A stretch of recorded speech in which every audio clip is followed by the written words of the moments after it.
So Matt Whitaker appears to have been the sort of proverbial hitman for this fraud scheme. He was the one who would call up and threaten severe penalties against anybody who wanted to go public with any sort of complaint that they had been defrauded by this fraud scheme. This is a fraud that is currently under criminal investigation by the FBI. And of course, the FBI is part of the DOJ, which means it's now overseen by Matt Whitaker. No public comments thus far from DOJ or Matt Whitaker as to whether he might be recused from that matter which directly involves him.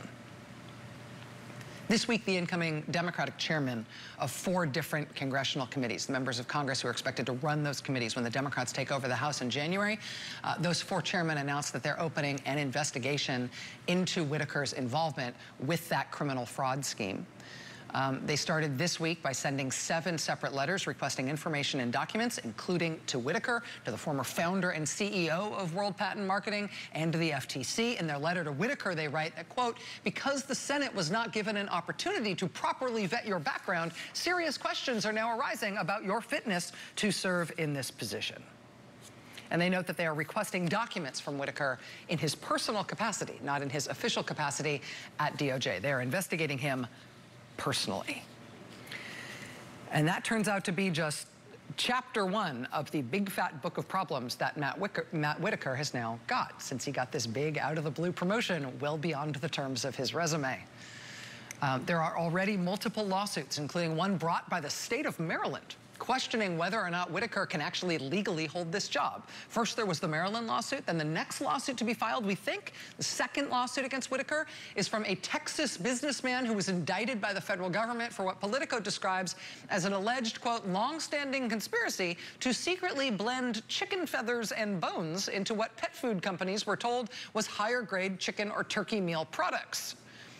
And the material facts of the fraudulent pet food case aren't terribly important here, unless, of course, you are an avid student of federal codes against the sale of unadulterated ingredients.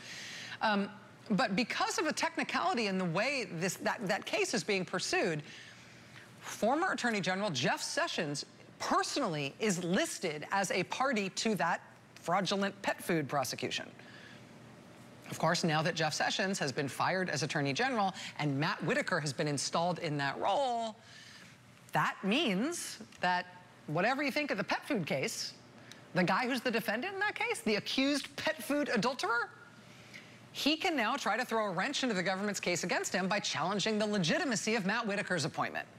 I mean, if you were a defense attorney trying every possible way to defend your client, wouldn't you try that? Like, the Attorney General's listed by name in your client's prosecution, in the court documents about your client being prosecuted.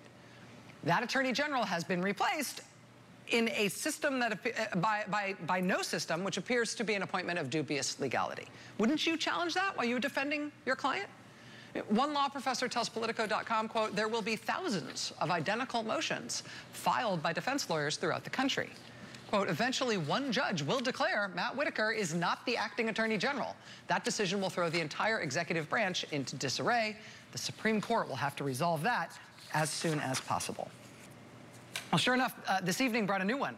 This time it's the case of a Nevada man who's trying to keep his right to own a gun, even though he's been convicted of certain crimes. His case is currently before the Supreme Court, and as expected, that guy's lawyer, that guy's defense lawyer, is asking the court to rule that Matt Whitaker isn't the real acting Attorney General. Just as part of trying to defend his client, represent his client in this case, hey, charging documents here, the court documents around this prosecution, they list Attorney General Jeff Sessions. That would make sense. That would be legal. This guy, Matt Whitaker, never vetted by the Senate, just installed by the president. You sure that's legal? You sure he's the acting Attorney General?